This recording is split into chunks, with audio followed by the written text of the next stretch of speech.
केंद्र सरकार द्वारा देश के 10 शहरों का चयन भिक्षुक मुक्त किए जाने वाले शहरों के रूप में किया गया है।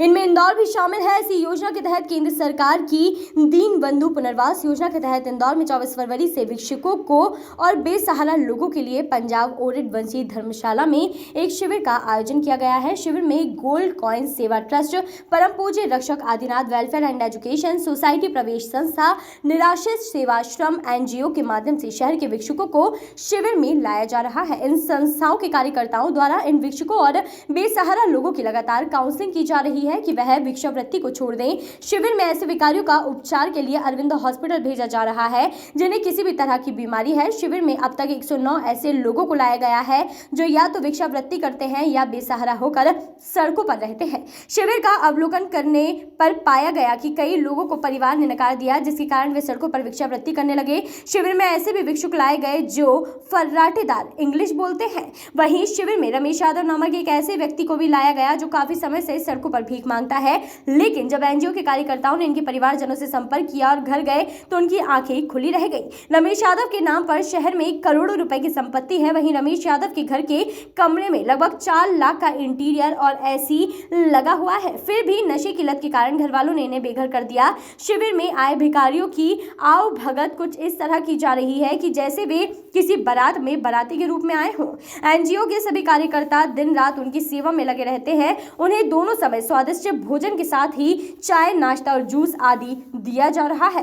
NGO के पदाधिकारियों ने बताया कि इंदौर कलेक्टर मनीष सिंह की पहल पर इस शिविर का आयोजन किया गया है। नगर निगम के अपर आयुक्त अभय राजन गांवकर ने बताया कि प्रयास किया जा रहा है कि जिन भिक्षुकों के परिवार हैं उन्हें परिवार में पहुंचाया जाए और जो निराश्रित है उन्हें विभिन्न आश्रमों में रखा जाएगा। जो लोग कुछ काम कर सकते हैं उन्हें NGO की मदद से किसी काम में लगाया जाएगा। लगभग सभी भिक्षुक और निराश्रित लोग यहाँ काफी खुश नजर आए। कहाँ के रहने वाले हो? यही के क्या करते थे? पहले हमारी वगैरह करते थे। हाँ, अब क्या करते हो? अब तो पाँव में फ्रैक्चर हो गया था ये वाला। कहाँ से लेके आए आपको? कौन सी जगह से लाए? किला मैदान। बहुत बढ़िया। किला मैदान में कहाँ क्या कर रहे थे उस समय? ऐसे बैठे थे। तो कैसे आपका गुजारा कैसे होता फिर? अभी थोड़ा बहुत काम कर लेता, साफ सफाई का काम उधर। हाँ, अब यहाँ आए तो ये कैसा, क्या व्यवस्था कैसी है यहाँ की? सही रहा, बढ़िया। अच्छा लग रहा है? हाँ, सही है। अब क्या आगे क्या आश्रम में जाने की इच्छा है? तो घर वाले नहीं आएंगे तो आश्रम में चले जाऊँगा। आश्रम में सबके साथ अच्छा लगेगा? हाँ। यहाँ जो लोग हैं ये सब अच्छा व्यवहार कर रहे हैं आप लोगों से? हाँ, ऐसे कुछ नहीं बोलते आते। समय पे खाना वगैरह मिल रहा है? हाँ, जैसे आ सकते हैं। आपके परिवार में कितने लोग हैं? परिवार में कितने लोग हैं? अभी ज़्यादा नहीं आ सकते। भैया एक है, वो देख रेख नहीं करते हैं? करता रहता। उन्होंने तो बोला रोटी रोटी खिलाएंगे हमें। हाँ, ले जाएंगे आप? अच्छा, चले जाओगे अगर आएंगे? और फिर भगा दिया तो रोड पे क्या करोगे? तो काम धंधा कर लेंगे अपन, धूप बत्ती अगरबत्ती बेचा करेंगे। कौन देगा काम आपको? अगरबत्ती बेचते रहेंगे ना। सर, ये शिविर कितने दिनों का लगाया गया था? इसमें किस तरह की सुविधाएं दी जा रही हैं? कितने लोग यहाँ शिविर में अब तक आए हैं? जैसा कि आपको पता ही है कि भारत सरकार की एक भिक्षु पुनर्वास योजना में भी इंदौर का चयन हुआ है और उसी दिशा में भिक्षुकों और बेसहाराओं का सर्वे की कार्रवाई प्रत्यक्ष चल रही है।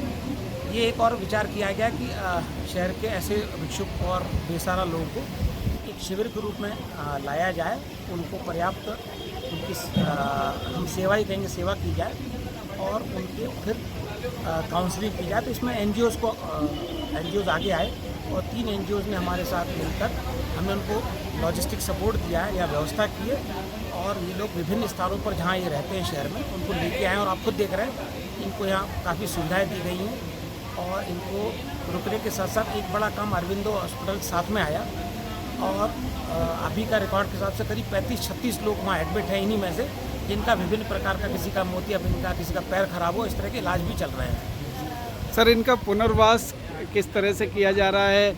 ये भिक्षावृत्ति ना करें इसके लिए क्या प्रयास किए गए? इसमें जैसे मैं आपको और बताना चाह रहा था कि लगभग 109 लोग यहाँ पंजीकृत हुए, मतलब 109 भिक्षुक या बेसहारा वृद्ध लोग यहाँ NGO की मदद से लाए गए और लाने के बाद उनकी व्यवस्था की गई, उनको रुकने की व्यवस्था की, सोने की व्यवस्था की गई है, उनको खाने पीने की व्यवस्था की गई है और धीरे धीरे वो काउंसलिंग करके अपनी बात बता रहे हैं। तो उसमें ऐसा निकल के आ रहा है कि कुछ लोग ऐसे जिनके यहाँ परिवार है, वो परिवार के साथ जाना चाहते हैं, तो NGOs लोगों ने उनके परिवार के साथ काउंसलिंग की है और हमने एक वचन पत्र दिया है संबंधित परिवार वालों से कि ये दोबारा भी भिक्षावृत्ति की तरफ न जाएं और घर पे मतलब उनके साथ सुख से रह सके और ऐसा वचन पत्र उन्होंने दिया है। हाँ, इंदौर में लगभग कितने भिक्षुक होंगे और उनके लिए कोई योजना तैयार की गई? एक्चुअली वो सर्वे पैरेलल चल रहा है और अभी तक पिछली कुछ जानकारी के हिसाब से करीब 550 लोगों का ऐसा सर्वे हो चुका है। वो कार्रवाई प्रत्यक्ष चल रही है।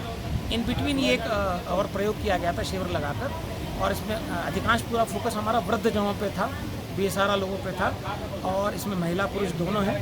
पुनर्वास को जो आपने पूछा था, तो हम ये करते जा रहे हैं कि कुछ लोग परिवार भेजे जा रहे हैं उनकी सहमति से और परिवार वाले आके उनसे अनुरोध कर रहे हैं। जी बताइए। ये रमेश यादव जी हैं, जिनको हमने इंदौर वायर चौराहे पर जो कालका माता मंदिर है वहाँ से हमने इनको रेस्क्यू किया है। पिछले 2 साल से वहाँ पर ये भिक्षावृत्ति कर रहे हैं।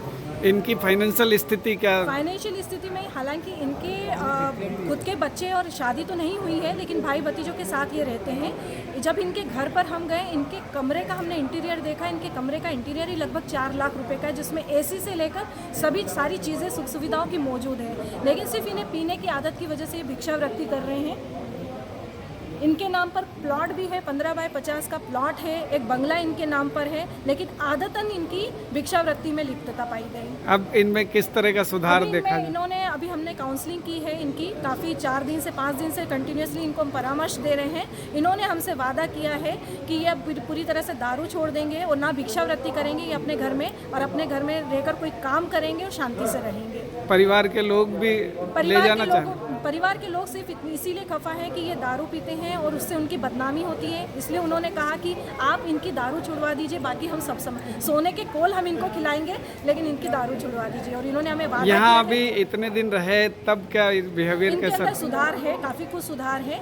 और शुरू में पहले दिन जब आए थे, तब इन्होंने ये जितने भी हम लोगों के वॉलंटियर्स घूमते थे उनसे मांगते थे कि थोड़ा सा दारू ला दीजिए, लेकिन इनको अभी जितने लोगों को लाया गया है, इनमें से ऐसे कितने थे कि एडिक्ट थे इस तरह के? 90% जो रेस्क्यू किए गए, जिनमें वृद्धों को छोड़ दो, तो बाकी सब में 90% जो थे वो आदतन कहीं ना कहीं एडिक्ट हैं। चाहे वो पाउडर का नशा कर रहे हो, दारू का नशा कर रहे हो, किसी न किसी तरह का एडिक्शन उनको उनके अंदर मिला। तो ये कैसे छुड़वा पाएंगे? ये अभी यहाँ पर तो इन्हें ये चीज़ें मिली नहीं हैं, तो कहीं ना कहीं शुरू के 2 दिन इनके लिए तकलीफदायक रहे, लेकिन उसके बाद ये हैबिचुअल हो गए हैं कि अब इन्हें मिलनी नहीं है। अब इनमें से कुछ लोग ऐसे हैं, 1-2 लोग जो उस एडिक्शन के बिना नहीं रह पा रहे, तो हम सोच रहे हैं कि उन्हें नशा मुक्ति केंद्र जो है वो छोड़े। और रिपोर्ट हमारी पूरी जो है कलेक्टर सर को हमने सबमिट कर दी गई है, जिसमें हमने आदतन भिखारी से लेकर वंशानुगत भिखारी तक हमने इसे निकाले हैं। माफिया गैंग तक हमने निकाली है कि जो भंवरकुआ चौराहा, टावर चौराहा पर जो छोटे छोटे बच्चे पेन लेकर अपना ग्लास कांच का जो अपना कार का ग्लास है वो नीचे करवाते हैं, वहाँ पर भी हम लोग पहुँच चुके हैं कि किन गैंग का हिस्सा हो सकते हैं। वो रिपोर्ट भी हमने कलेक्टर सर को सबमिट कर दी है। Bureau report, voice of rights.